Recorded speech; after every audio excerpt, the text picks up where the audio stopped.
Un terremoto que cambia la historia. Alarmante. El comienzo de tiempos oscuros. Así se habla del triunfo electoral de la AfD en Alemania, algo que hace también sonar las alarmas en otros países. Por primera vez desde la caída del régimen nazi, la ultraderecha alemana ganó unas elecciones. En el estado de Turingia, la AfD, Alternativa para Alemania, quedó en primer lugar, mientras que en las de Sajonia quedó en segundo. Además, otros partidos populistas sumaron puntos. El denominador común: detener la inmigración, poner fin a los envíos de armas a Ucrania. Tiempos difíciles para el gobierno del canciller Olaf Scholz. La mayor economía de Europa se encuentra en aguas turbias. Por eso en A Fondo nos preguntamos: ¿ascenso de la ultraderecha alarma en Alemania?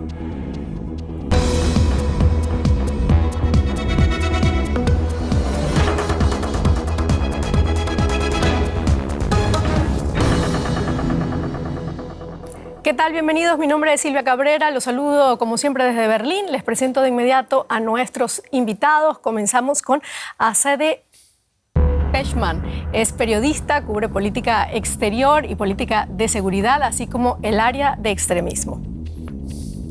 Juan Carlos Barrena, corresponsal del diario El Correo y del grupo editorial español Vocento, es también analista político de DW. Isaac Risco, analista político especializado en relaciones internacionales, periodista de DW. Y Miguel Ángel Quintana Paz es el director académico del Instituto Superior de Sociología, Economía y Política de Madrid, doctor en filosofía con premio extraordinario por la Universidad de Salamanca y nos acompaña vía Zoom. Bienvenidos a todos. Gracias por estar acá con nosotros en este análisis de las últimas elecciones regionales o estatales aquí en Alemania. Como sabemos, la AfD, que es Alternativa para Alemania, ha logrado éxitos históricos en Turingia y en Sajonia. ¿Por qué? Comienzo contigo, Isaac. ¿Por qué crees tú que ha causado tanto revuelo esta victoria de Alternativa para Alemania?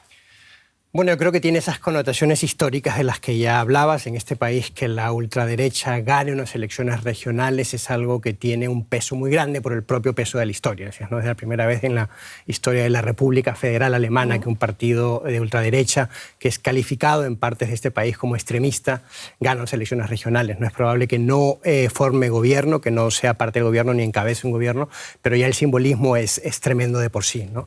Claro. Y después, por otro lado, por esa tendencia que se ve hace años ya, ¿no? Sobre todo en el este de Alemania, que hay un problema estructural con gran parte del electorado, una tercera parte que está desencantado, hay una desafección con el Estado, ¿no? Es algo que sea una constante desde los años 90, desde la reunificación alemana, y esto lo corrobora, ¿no? Después hay unos elementos coyunturales, como la guerra de Ucrania que ya mencionabas, y la migración, que hacen todo un poco más preocupante. Claro, Azadeh, ¿qué opinas? ¿Es un voto, entonces, en contra de lo establecido? ¿Es un voto protesta? Yo no creo que es un voto de protesta, creo que es un voto de convicción. Eso también dicen los informes, las encuestas que se han hecho sobre esto, que las personas votan en la AfD porque realmente están convencidos que esto va a ser el cambio político que quieren, que necesitan y que también apoyen. Claro. Bueno, paso contigo, Miguel Ángel. Me gustaría conocer tu opinión. Se habla de alarma en Alemania, terremoto político tras la victoria de AfD. ¿Tú qué opinas? Bueno, yo creo que algunas de las expresiones que ya utilizamos para calificar esto ya condicionan bastante el análisis que hacemos, ¿no? Sí, que es como se ha hecho en el propio reportaje inicial, si se habla de ultraderecha, mientras que muy pocas veces he oído hablar de ultraizquierda para calificar, por ejemplo, lo que estaría en el otro extremo o estaba hasta hace poco, porque ahora parece que empieza a tener problemas, lo que estaría en el otro extremo del espectro político, que sería Die Linke, ¿no?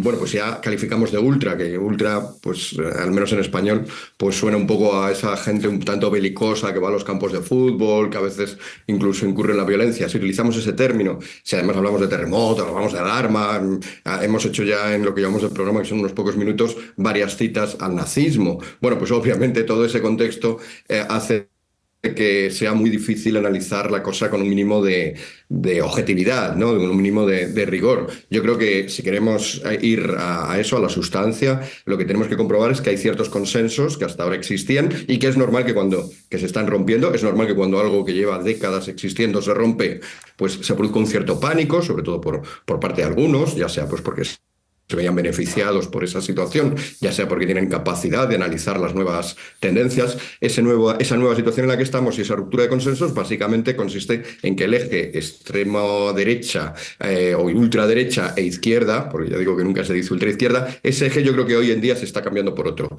y es el eje soberanía o soberanismo frente a un globalismo, cosmopolitismo, como lo queramos llamar, y en ese nuevo eje es verdad que mucha gente apuesta por la parte de la soberanía. Sigue pensando que las naciones, esto que nos habían dicho que se iba a acabar, estas fronteras que nos decían que ya no importaban, pues parece que hay una parte importante del pueblo que cree que sí que importan, que siguen importando y que les puede proteger. Es decir, que también opinas que es por convicción. Bueno, solamente para aclarar un punto, o sea, no le llamamos ultraderecha o extrema derecha por mero gusto, por alarma. Los servicios de seguridad alemanes califican a la sección de AfD en Turingia y en Sajonia como extremismo de derecha confirmado, o sea, ya está confirmada por eso. Pero seguimos hablando de lo que es AfD en el próximo segmento del programa. Me gustaría ahora conocer tu opinión sobre esta victoria del partido de AfD, Alternativa para Alemania. Bueno, ha sido, como lo has comentado, para alguna gente traumatizante, sobre todo para los partidos que están gobernando en Berlín. O sea, los socialdemócratas, los liberales y los verdes han sufrido una verdadera hecatombe. Los liberales han desaparecido del mapa, no están en ninguno de los dos parlamentos. Los verdes solamente van a estar presentes en el de Sajonia y por los pelos. Han superado la barrera del 5% por la mínima. Y en el caso de los socialdemócratas, la verdad es que el testimonio que han dejado es muy pobre. O sea, un partido que está gobernando en Alemania y no consigue más que un 6 o un 7% en cualquiera de los otros dos estados germano-orientales en los que se ha votado este domingo, la verdad es que el resultado no podía ser peor. ¿Qué significa esto? Me imagino yo que en el caso de Berlín, quienes están gobernando tienen que reflexionar seriamente sobre lo que quieren hacer de aquí a un año, que es cuando hay elecciones generales y cuando en este país se va a volver a votar a nivel nacional. Con unos resultados como los que se han registrado este domingo, desde luego, estos tres partidos no van a gobernar en ningún caso, ¿no? Y tendremos seguramente el mismo problema que tenemos en Sajonia, en Turingia, en este momento para formar gobierno, podría traspolarse con el tiempo a nivel nacional, aunque yo creo que eso va a ser más complicado. No creo que... Juan Carlos habla de unos resultados que no podían ser peor. Ahora yo te pregunto, ¿convicción? ¿Protesta? ¿Cómo lo ves? ¿Por qué se vota por AfD y por qué lo ves tú como que no puede ser peor? Yo creo que hay un poco de lo uno y un poco de lo otro. O sea, hay mucha gente que vota naturalmente por convicción, pero también en Alemania es tradicional, y sobre todo en el este de Alemania, el voto protesta. O sea, antes votaba la gente a Die Linke, a la izquierda, luego empezaron a votar a partidos de extrema derecha o radicales de derechas, o como queramos llamarlos, y ahora en este momento es a lo que más votan, también quizás porque son los que hacen promesas... más convincentes, no diría yo, promesas que ellos desean que se cumplan y que seguramente, si llegaran en algún momento a gobernar, nunca podrían llevar a cabo. Porque es muy fácil prometer cuando estás en la oposición, pero cumplir esas promesas cuando estás gobernando generalmente suele ser muy complicado. Bueno, pero dentro de los resultados también vemos que hay un voto al partido de Sarah Wagenknecht, que es el nuevo partido en Sajonia y en Turingia, o sea, a nivel nacional, pero allí ha quedado de tercera fuerza. ¿También te preocupa esta situación, que otro partido populista haya logrado una victoria como esta, teniendo en cuenta además que es un partido nuevo, ¿no?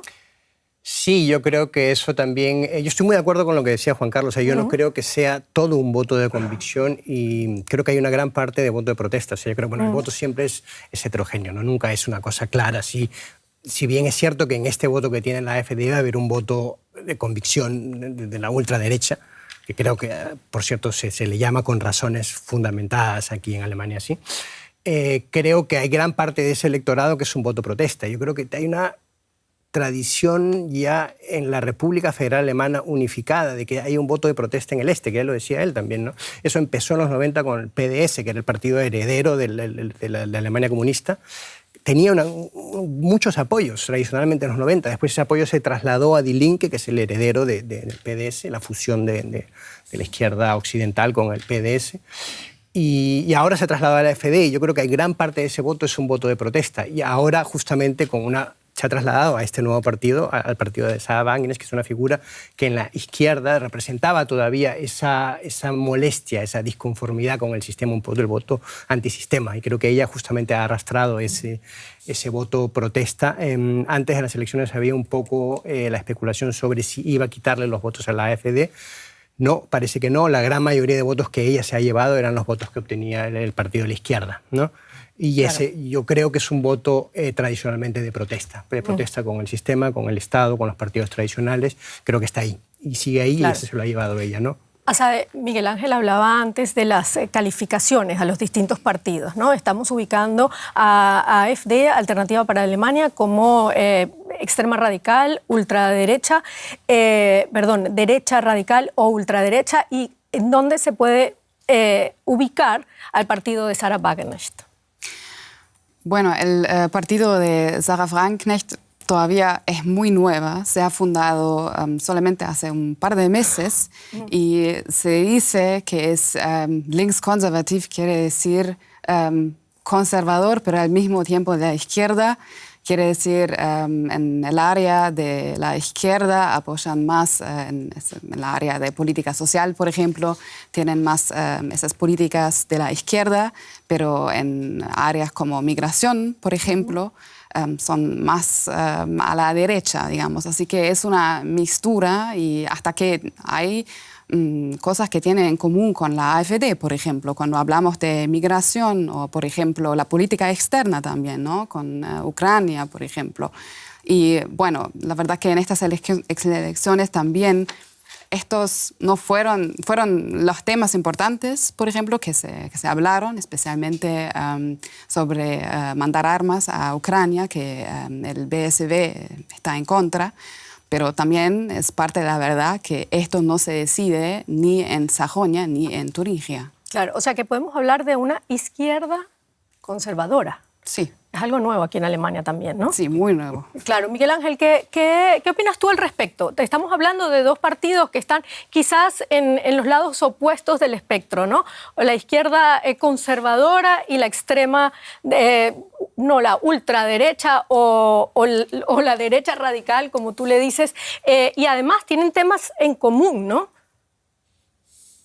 Sí, yo creo que esto muestra un poco lo que yo decía, que seguir analizando las cosas en términos de derecha e izquierda, pues se queda corto. Yo vuelvo a insistir en la necesidad de utilizar el término soberanía, de hablar de soberanía, porque eso es lo que reivindican estos partidos. Y si queremos analizarlos por las sensaciones que producen o por la novedad, pero no vamos a lo que defienden, pues creo que nos quedamos un poco cortos. Sí, quiero insistir en que el hecho de que haya una agencia gubernamental o muchas que digan que hay que llamar ultraderecha a estos partidos no es un argumento. No tenemos por qué acatar lo que un régimen, lo que un gobierno diga. De hecho, acatar hasta las últimas consecuencias todo lo que diga un gobierno, solamente porque lo diga el gobierno, sí que se parece bastante al problema que se produjo en Alemania con el nazismo, ¿no? El análisis de Hannah Arendt, que seguramente todos mis contertulios conocen, es bastante ilustrado al respecto. Es normal que el régimen actual, que los consensos actuales, que las décadas que lleva Alemania prescindiendo de esta noción, de la noción de soberanía, reaccionen ante estos partidos llamándolos ultraderecha, vinculándolos con el nazismo, creando todo tipo de histerias y de miedos. Pero la verdad, si queremos analizar el problema, es ese, que hay un término, soberanía, que hasta ahora parecía que no importaba, un término fronteras, que parecía que se nos decía que se tenían que disolver, un término llamado naciones, que se nos decía que también había dejado de importar y que tenían que disolverse en un magma, pues no sé si cosmopolita o de la Unión Europea o de cualquier otro tipo. Y todos esos consensos que existían hasta ahora, hay cada vez más votantes, ya sean los del partido de Sara Wagenknecht, que estamos ahora analizando, ya sean los votantes de AfD, juntos forman un porcentaje elevadísimo en estos dos estados, en Turingia y en Sajonia. Bueno, pues esa inmensa masa de personas están diciendo no nos convence. Podéis llamarnos ultraderechistas, podéis llamarnos populistas. Creo que el término populista, por cierto, y con esto ya acabo, creo que el término populista es un poco más adecuado. ¿Por qué? Porque otra clave aquí es que estos partidos están reflejando esto, están reflejando lo que quiere el pueblo. Para mí populismo no es un término negativo, es apostar por el pueblo, que por otra parte se supone que es lo que tienen que hacer las democracias. Estos partidos dicen el pueblo está diciendo esto, hay unas élites en la Unión Europea, en la ONU, en los organismos internacionales, que van por otro camino, el de la disolución de las soberanías, y nosotros, el pueblo, no queremos esto. Miguel Ángel, has tocado muchos puntos. Me gustaría quedarme con el término soberanía. En la práctica, ¿qué significa para un alemán de Sajonia o de Turingia la soberanía? ¿Alemania para los alemanes? Significa simplemente que tenemos una cosa inventada hace ya bastantes siglos, llamado el Estado-Nación, que creo que ha funcionado razonablemente bien y que, sin embargo, hay unas élites empresariales, políticas, incluso culturales, ¿no? Basta ver muchas de las producciones que se hacen en televisión o que se hacen en cine, también élites periodísticas. Hay unas élites que han decidido que eso ya no funciona, que tenemos que disolver el Estado-Nación en un gobierno mundial o en un gobierno pues que cada vez tiene más poder, como la Comisión Europea, que cuando se creó la Unión Europea, que ni siquiera se llamaba Unión Europea, no fue para esto, claro, fue simplemente para otra cosa, ¿no? Entonces, este proyecto de quitarle poder a las naciones, que es realmente donde se produce, entre otros sitios, es donde se puede producir una discusión democrática, porque es donde la gente comparte idioma, comparte cultura, se entiende, ¿no? No existe una opinión pública europea. Un lituano, un español, un alemán, tienen pocas, para empezar, carecen de un lenguaje común y seguramente tienen pocas cosas comunes para poder discutir. Insisto, ¿Alemania para los alemanes, entonces? Bueno, es que esa expresión me parece que es un eslogan que ya tiene unas resonancias. Yo diría democracia para los demócratas, es decir, que el pueblo decida en los estados-nación, que no decidan unas élites. Es que la alternativa a Alemania para los alemanes sería Alemania para la ONU o Alemania para von der Leyen.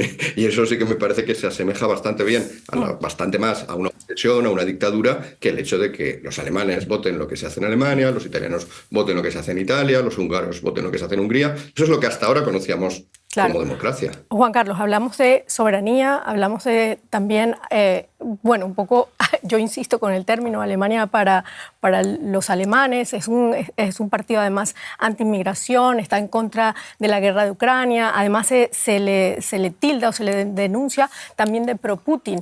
¿Tú cómo calificarías el AfD? No, yo quiero primero corregir una cosa que ha comentado antes nuestro participante en el debate, y es que ha comentado que el término ultraderechista y el término extremismo de derechas que se aplica a Alternativa para Alemania en este país y que lo ha establecido el Verfassungsschutz, la oficina federal para la protección de la Constitución.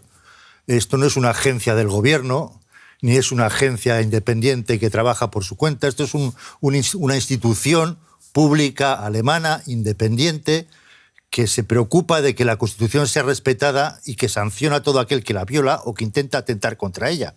Y esta institución pública ha establecido que Alternativa para Alemania, por lo menos en Sajonia y en Turingia, y las juventudes de ese partido en toda Alemania, están tratando de socavar la democracia con métodos completamente deleznables en este caso, ¿no? Y por eso se les ha calificado como se les ha calificado, de ultraderechistas, confirmado. Eso hay que decirlo en primer lugar. O sea, que no es una agencia que ha salido por ahí de, yo qué sé, del hiperespacio y que se dedica a hacer calificaciones porque le da la gana.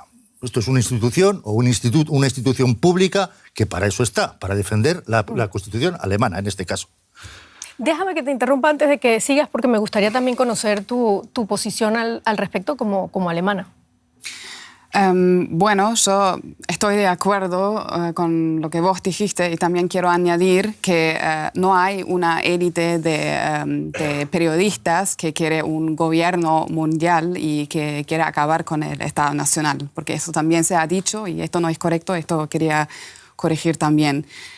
Yo creo que esa institución, el Verfassungsschutz, ¿no? La Oficina para la Protección de la Constitución Alemana, es muy importante y también creo que estos juicios que decidieron que, por ejemplo, el líder del partido AfD, que está usando palabras y slogans de la SA, por ejemplo, esto para mí no es algo democrático, porque también se ha dicho Alemania para los demócratas, así que para este partido no es democrático usando estos slogans, por ejemplo. Y necesitamos estas cualificaciones de esa institución para saber dónde está el partido y también dónde está el peligro, porque de esas frases, de esa ideología, también viene un peligro para este país, especialmente para la seguridad de algunos grupos en este país. Me quedo con la palabra o con el término peligro y tengo una pregunta para ti en el aire. Voy a ir con este informe y regreso contigo de inmediato para seguir analizando lo que es Alternativa para Alemania. En 2023, un amplio estudio de la Universidad de Leipzig demostró que 1 de cada 2 personas en el este de Alemania apoyaba un Estado nacionalista. La islamofobia, la xenofobia y el chauvinismo nacionalista tendían, según la investigación, a ser mayoría. Por tanto, el alto nivel de apoyo a la AfD no es ninguna sorpresa hoy, como ya se desprendía de las encuestas. En Turingia, Alternativa para Alemania logra más del 30% de los votos. Es la primera vez que gana unas elecciones regionales un partido que el Servicio de Inteligencia alemán vigila por catalogarlo como de extrema derecha. No se puede catalogar a 1/3 de los votantes de Turingia como extremistas de derecha. Björn Höcke se ganó a esos votantes con una ideología nacionalista, eslóganes contra los inmigrantes y su negativa a seguir ayudando a Ucrania. También en Sajonia el programa de AfD cosecha más del 30% y se convierte en el segundo partido, solo por detrás de la CDU. En cambio, los partidos del gobierno federal, SPD, los Verdes y el FDP, bajaron más que nunca en estos comicios. Otra de las ganadoras fue la populista alianza Sarah Wagenknecht, escindida del partido La Izquierda. Obtuvo unos resultados notables, con una afilada retórica contra la política de apoyo a Ucrania de la coalición gobernante en Berlín. Estoy harta de que nos tomen por tontos y nos digan que podemos acabar con una guerra enviando más y más armas. ¿Son las elecciones en Sajonia y Turingia, un año antes de las federales, indicio de una Alemania diferente? Bueno, me quedo con esa pregunta. ¿Son esas elecciones un indicio de algo diferente aquí en Alemania? Pero también me gustaría retomar la anterior que te hacía. ¿Cómo calificas tú entonces? Ya no hablemos de términos, sino como partido en sí, qué es los temas que proponen y cómo lo definirías a la Alternativa para Alemania. Bueno, yo creo que la definición que ha hecho la Oficina Federal para la Protección de la Constitución es clara. Es un partido ultraderechista que busca, y esto se desprende de las declaraciones de sus líderes, como el señor Björn Höcke, que es el jefe de Alternativa para Alemania en Turingia. Esta gente está buscando un Estado autoritario, quiere limitar las libertades de las personas, quiere expulsar de Alemania a aquellas personas que no son étnicamente limpias o saludables, digámoslo así. Quieren establecer un régimen muy parecido al que hubo aquí hace 60 o 70 años. ¿No? Y para eso están dispuestos a socavar las libertades del Estado, a la democracia, el Estado de Derecho, y creo que no van a tener ningún reparo si se les deja mano libre en hacerlo. Y volviendo también a otra cuestión de antes, que se ha tratado el tema soberanía, no soberanía, estados, no estados, los estados nacionales. Europa y la Unión Europea tienen su origen en una Segunda Guerra Mundial que se llevó a cabo por problemas nacionalistas, porque hubo estados que no se conformaban con su territorio y tenían que ampliar y tenían que extenderse y querían comerse el mundo. Y para eso tuvieron que someter, para eso sometieron a otros estados vecinos. El objetivo de la Unión Europea, el objetivo de la Alianza Atlántica, el objetivo de Naciones Unidas es evitar que eso vuelva a suceder. Y si estamos algunos defendiendo la idea de una Europa unida y de una Europa unida igual para todos, es porque muchos, o yo creo que todavía somos una mayoría, estamos convencidos de que las naciones y los nacionalismos son sumamente peligrosos. Y son sumamente peligrosos porque conducen a extremismos y conducen a guerra como la de los Balcanes, ¿no? Conducen a guerras como la de Yugoslavia, la desintegración de ese país. ¿Y qué pasó con serbios, con croatas, con kosovares, con bosnios? Claro, pero algo está sucediendo en estos dos estados del este de Alemania. Hablábamos antes de ese estudio de la Universidad de Leipzig que hizo una investigación bien amplia. Más de 3.500 personas fueron encuestadas en el 2023 y el estudio observó un marcado alejamiento de la democracia entre los alemanes del este de este país. Menos de la mitad, dice, de las personas están satisfechas con la vida en democracia. Están pidiendo además un Estado autoritario, un líder fuerte que los gobierne. ¿A qué se debe esto? Porque además estamos viendo los resultados. En el primer lugar, AfD. En tercer lugar, el partido de Sarah Wagenknecht, que es de izquierda conservadora. Ya lo hablamos un poco antes, creo, ¿no? Creo que en el este de Alemania hay estructuralmente un descontento con la democracia como se ha dado después de la reunificación alemana. Creo que hay muchos ciudadanos que se sienten, posiblemente es una percepción y a veces no necesariamente un reflejo de la realidad, una percepción de que el Estado no los trata bien, de que son ciudadanos de segunda clase, entre comillas, una percepción extendida en el este de Alemania, una falta de identificación con el Estado reunificado alemán. Parte de eso tiene que ver con la forma como la que se llevó a cabo esa reunificación, ¿no? Una identidad colectiva que al final se sintió menospreciada, humillada en el momento de la reunificación, y que se han venido arrastrando a lo largo de estas 2 décadas, 3 décadas que lleva Alemania reunificada, y que se han ido sumando otras tendencias como las que hablábamos, ¿no? La migración, que creo que es un problema real en Alemania y en Europa, la llegada de inmigración descontrolada, y que ciertos sectores de esta derecha populista saben instrumentalizar. Y por otro lado están los apoyos a Ucrania, o sea, la polarización que genera la guerra de Ucrania. Quiero acabar, sí, aludiendo otra vez a los términos que utilizaba Miguel Ángel, porque él hablaba de esa soberanía o soberanismo, ¿no? Contra el globalismo, ese maniqueísmo. Estoy bastante de acuerdo con lo que decía ya Juan Carlos, pero creo que en esencia son términos que utilizan estas narrativas de estos partidos de derecha populista, ¿no? El globalismo, el supuesto gobierno global, que en realidad no es realidad, ni tampoco en ningún sitio, ni hay élites que tengan ese plan, ni hay ningún lugar donde se pueda ver esos planes. Creo que otros términos que para mí describen eso de forma más precisa son la oposición a la democracia liberal, que creo que es lo que estos partidos de esta extrema derecha o derecha populista tienen un problema con la democracia liberal, abogan por modelos como la democracia iliberal de Hungría, como se llama, o incluso por modelos como el de regímenes autoritarios como el de Rusia, ¿no? Que implican eso, ¿no? El recorte de derechos para minorías, ciertos derechos, por ejemplo, minorías sexuales que no les gustan, la migración que no les gusta la mezcla étnica. Pero son los mismos temas o los temas parecidos que también maneja, en este caso, la izquierda populista, el partido de Sarah Wagenknecht. Entonces, mi pregunta es, ¿por qué las alarmas se encienden con AfD y no con Sarah Wagenknecht, que además hoy en día tiene el poder para decidir cuál es la coalición que va a gobernar en Turingia y en Sajonia? Por un lado, porque la AfD tiene un programa mucho más amplio, no creo que ya también se ha dicho aquí, se ha dicho también en el reportaje, esas alusiones, todas esas alusiones al pasado alemán, ¿no? Yo no que es una persona que alude constantemente con declaraciones históricas al nazismo, entonces eso no es algo que lo digamos aquí alegremente, sino porque creo que hay elementos. El programa de la AfD implica mucho más. Sarah Wagenknecht ha descubierto en los últimos años el tema de la migración. Yo creo que Sarah Wagenknecht es una política que siempre, si nos atenemos a esta definición del populismo más mayoritaria, ¿no?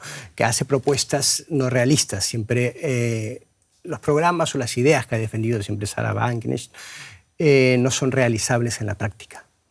Nunca ha hecho propuestas desde la izquierda cuando las tenía ahí, ¿no? Financiar un estado de bienestar inmenso como el que Pero defendía. ahora es la tercera fuerza, ¿no? Sí, porque simplemente hay un voto de protesta y es una figura que representa mucho esa sensación antisistema. Creo que ella personalmente, con sus mensajes, con su forma de hacer política, lo representa. Y en el este, sobre todo, hay mucha gente que se identifica con ella como la persona que se opone al sistema y a las cosas que a esos votantes les molestan del sistema. Sarah Wagenknecht, de por sí, el partido lleva su nombre. Es ella la que atrae el voto. Por eso, el partido lleva su nombre, es ella la líder fuerte que decide las coordenadas de ese partido. Es decir, es la líder que todos o la mayoría del este de Alemania está esperando. ¿No hay peligro también de que allí se rompa la democracia? Bueno, la verdad que con ese partido también hay que hablar que a partir de Sarah Wagenknecht no hay muchas personas en ese partido que realmente los votantes ni conocen. diría yo. O sea, siempre hablamos sobre Sarah Wagenknecht, pero no hablamos del hecho que ese partido es muy, muy nuevo y no tiene tantas personas que se pueden encargar de estos... de las funciones políticas que deben tener. Ahora, Katja Wolf, que es la candidata principal en Turingia, está en conversación sobre coaliciones, pero la verdad que yo creo que si se pregunte a los votantes quién es Katja Wolf, creo que nadie lo conoce mucho. O sea, las personas conocen a Sarah Wagenknecht y es solamente ella, y por eso no sé si realmente ese partido es tan sustentable en el futuro. Y bueno, la AfD, por ejemplo... Ya tiene más de 10 años. Claro, ¿no? 10 años. Ya tiene más de 10 años y antes de la AfD teníamos Pegida, por ejemplo. O sea, ya lleva bastante tiempo y creo que también... política aquí, claro. Claro. Bueno, Miguel Ángel, hasta ahora el resto de las formaciones alemanas han mantenido lo que se llama aquí un estricto cordón sanitario alrededor de la ultraderecha. Es decir, para evitar que la ultraderecha siga avanzando como lo estamos viendo ahora con las últimas elecciones en Sajonia y Turingia. Pero ese cordón sanitario parece que no está funcionando. ¿Tú crees que hay que seguir imponiéndolo o más bien hablar con ellos, sentarse en la mesa y hablar con ellos? Bueno, yo creo que la mera existencia de ese cordón sanitario corrobora lo que vengo diciendo, ¿no? Hay una gran alianza por parte de todo el sistema actual en contra de esta emergencia, de lo que vota la gente. Vamos, estamos hablando de esto porque lo ha votado la gente, porque lo ha votado más de un 30% de personas. Si sumamos el partido de Wagenknecht, pues entonces nos acercamos ya casi a la mitad de la población. Creer que se puede meter dentro de un cordón sanitario, dentro de una cápsula, apartar el problema, pues es una estrategia errónea. ¿Cuál sería la estrategia correcta? Obviamente hablar de ello y sacar esta preocupación. Hay gente que sí que percibe, y no es una imaginación, no es un delirio, ¿no? Es obvio que lo decía antes Sergio, creo, ¿no? Que no existía ningún plan de gobierno mundial. Bueno, basta mirar el poder que ha ido cogiendo la Agenda 2030 en los últimos tiempos, el poder que va cogiendo la Comisión Europea, insisto, comparemos para lo que se creó en aquel momento como las comunidades económicas europeas, comparemos aquello con el poder que tiene hoy la Comisión Europea. No tendría sentido en ningún foro medianamente serio decir que ese poder es el mismo. Ha ido aumentando, ha aumentado muchísimo y sigue aumentando. Por cierto, una de las cosas que ha salido, perdón porque se me han acumulado un poco cosas porque he perdido un turno antes, he tenido un turno menos, pero voy muy rápido. Este asunto que ha salido de si esta agencia federal por la protección de la Constitución, si es gubernamental o no, bueno, no me crean a mí, no crean a Juan Carlos, que lo ha negado taxativamente. Métanse en Google y el propio Google, la primera definición que da de esta agencia es agencia gubernamental. Métanse en Wikipedia y la primera definición que da la Wikipedia es agencia gubernamental. Claro que es una agencia gubernamental, no es una ONG, no es un grupo de señores que se han juntado a hacer cositas, es algo que forma parte del sistema. Un sistema que hasta ahora, insisto, está montado sobre el consenso de que el Estado-Nación tenemos que destruirlo. No es verdad que el Estado-Nación sea ese cúmulo de males, ese cúmulo de terrores que también ha expuesto Juan Carlos, o al menos no es verdad que lo vea así una población cada vez más y más mayoritaria. Y termino. Comparar el hecho de defender el Estado-Nación, comparar eso con el nazismo, bueno, pues implicaría, como han hecho también algunas veces los contertulios, implicaría decir que prácticamente todo el mundo es nazi, porque la inmensa mayoría de países del mundo tienen fronteras, las protegen, no dejan que la gente que no tiene permiso de trabajo, que no tiene permiso para entrar, entre. Yo este verano he viajado bastante y en todos los sitios me han pedido un pasaporte. Si no hubiera llevado ese pasaporte o ese visado, no me hubieran dejado entrar. Eso significa que en todos esos lugares de Asia, de África, de América, a los que he viajado, ¿todos esos lugares son nazis? No, es un análisis obviamente ridículo. El hecho de defender las fronteras es algo de lo más natural, el hecho de defender la soberanía, insisto, es la base de la democracia, y es muy curioso que presuntos defensores de la democracia estén hablando de que no es democrático lo que vota la gente, de que hay que prohibirlo.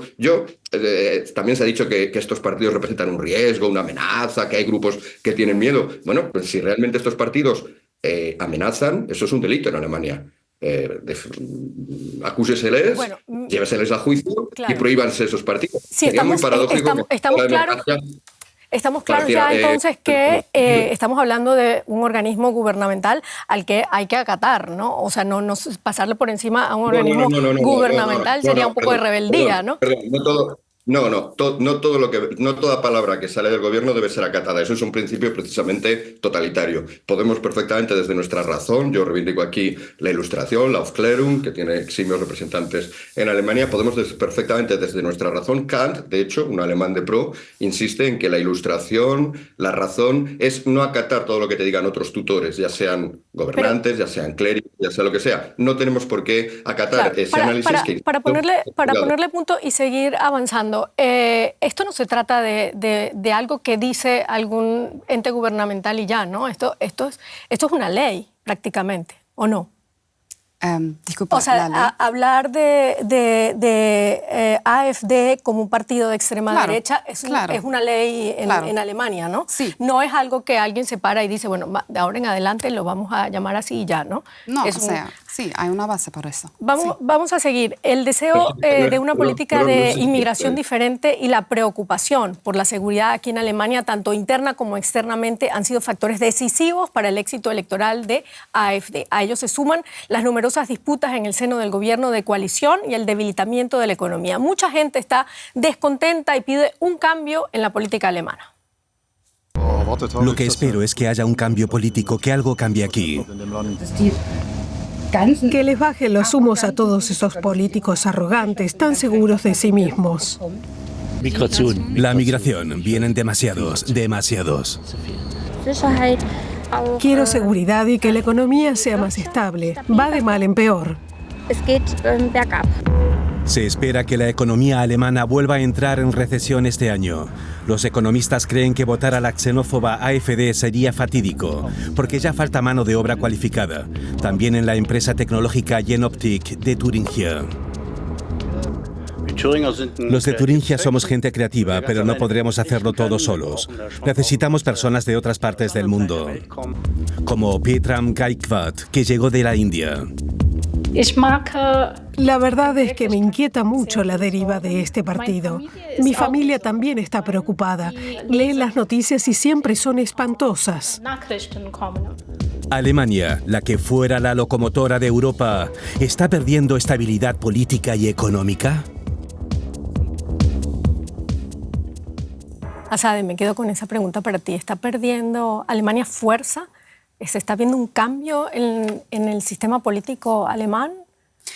Yo diría que en Alemania se pierde un poco la fuerza en la democracia, en este sentido, por causa de los resultados que tenemos, que sí, es un voto democrático, pero el partido, y sigo diciendo esto, que no tiene valores democráticos. Así que esto sí, para mí es una crisis. Claro, pero ¿por qué, por ejemplo, los jóvenes son los que más han votado a estos partidos, Alternativa para Alemania y el de Sarah Wagenknecht?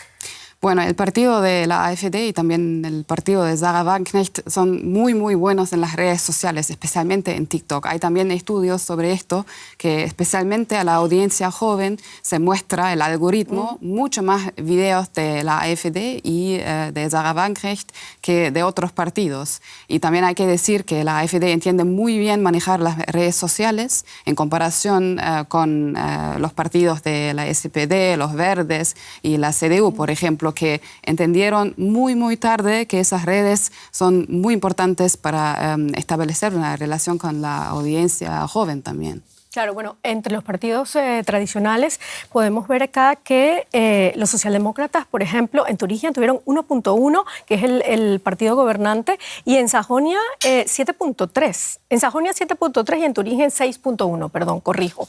¿Qué pasó con esos partidos de la coalición gobernante? ¿Por qué han salido tan mal parados en estas dos elecciones? Pues porque llevan prácticamente 2 años intentando gobernar y peleándose entre ellos, que es lo que están haciendo fundamentalmente. Debaten todo. Yo creo que sobre todo en este triángulo, en este tripartito, parece que llevan la voz cantante los partidos menores y que el partido más grande, que es el SPD, se ve obligado a ceder permanentemente a las exigencias de unos y de otros, y eso naturalmente a los electores, a los alemanes en general, es algo que les disgusta porque parece que están más preocupados por ponerse de acuerdo entre ellos que por gobernar y por solucionar los problemas que tiene el país, ¿no?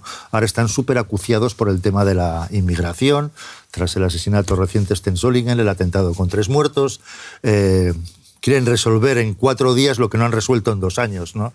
Y eso también es algo que la gente ha visto poco antes de estas elecciones que se han celebrado el domingo pasado. Claro. Todos estos pasos o todos estos movimientos políticos urgentes no han tenido más que como base el pánico ante unas elecciones que han dado un resultado naturalmente que estaba cantado y estaba anunciado y que al final se ha visto confirmado. Claro. Es decir, que además los partidos conservadores, o mejor dicho, los partidos que están en la coalición, no hablemos de la CDU, pero los socialdemócratas, los verdes, también se han metido en ese mismo tema de la AfD, ¿no? Antiinmigrante, porque están tratando de reforzar esas medidas de asilo aquí en Alemania. Yo antes lo mencioné, creo que más allá de la agenda narrativa de la derecha populista, creo que la migración es una preocupación real, que es un problema real que tiene este país. O sea, es así, simplemente ese país necesita migrantes, pero la forma en la que están llegando los migrantes descontrolada, sin regular, es un problema para este país. Es real también que entre muchos ciudadanos alemanes hay una percepción de que la migración es un peligro para ellos, que hace inseguro el país. Puede ser real o no puede ser real, pero es una percepción que está ahí. Entonces, creo que los partidos democráticos harían muy mal en no ocuparse de esos temas, en negar ciertos problemas. Y creo que tienen que afrontarlos, tienen que buscar soluciones, ¿no? Que no tienen por qué ser las soluciones de la AfD, pero tienen que, obviamente, actuar, ¿no? Y uno de los problemas aquí creo que es ese, ¿no? El de esa percepción que hay y esos casos quizá comparativamente pocos, pero que hay ahí, ¿no? de refugiados, gente que ha obtenido asilo así, claro, que pues son criminales, y es una percepción que se va a extender ahí. O sea, claro, es un problema que no se puede desatender. Miguel Ángel, brevemente, porque ahora sí me queda poco tiempo, ¿cuáles crees tú que son las consecuencias de estos resultados en Sajonia y Turingia para el gobierno federal alemán? Bueno, yo aquí estoy bastante de acuerdo con lo que están diciendo el resto de los contertulios. Es decir, este tema, que es el que he venido todo el tiempo reivindicando como el clave, el asunto de la soberanía, el asunto de que la gente no quiere perder su nación, este tema, como han dicho los contertulios, debe ser abordado por el resto de los partidos, en vez de crear cordones sanitarios, en vez de imaginarse que uno vive en un mundo exactamente igual que el del pasado, etcétera. Pues, ¿por qué no hablamos de esto? Y hablemos de esto sin histerismos, sin comparar el hecho de que quieras una nación con las guerras o con el nazismo, ni nada parecido, claro, sino hablemos de ello pues realmente como una demanda democrática que quiere la población. Hecho de que estos partidos... Sí, termino ya simplemente. Sí, porque tengo que cortar. Sí, el hecho de que estos partidos se les vincule con una amenaza para la diversidad, creo que de nuevo es una tesis bastante ridícula. Biden, la dirigente de AfD... Te tengo que cortar, se me acabó el tiempo. ¿Hay que sentarse a negociar, sí o no? Sí, hay que negociar. Con esto terminamos. Muchísimas gracias por habernos acompañado. Muchísimas gracias a ustedes. Lamentablemente se nos acabó el tiempo.